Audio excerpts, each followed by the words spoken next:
The Touch of Faith, January 9. For she said within herself, If I may but touch his garment, I shall be whole. But Jesus turned him about, and when he saw her, he said, Daughter, be of good comfort, thy faith hath made thee whole. And the woman was made whole from that hour. Matthew chapter 9, verses 21 and 22. To talk of religious things in a casual way, to pray for spiritual blessings without real soul hunger and living faith, avails little. The wondering crowd that pressed close about Christ realized no vital power from the contact. But when the poor suffering woman, in her great need, put forth her hand and touched the hem of Jesus' garment, she felt the healing virtue. Hers was the touch of faith.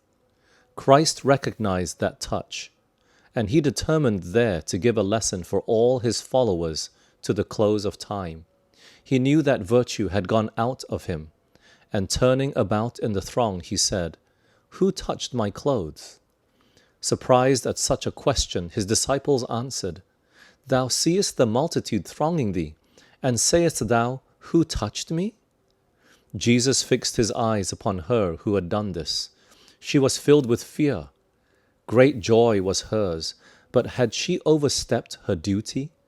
Knowing what was done in her, she came trembling and fell at his feet and told him all the truth.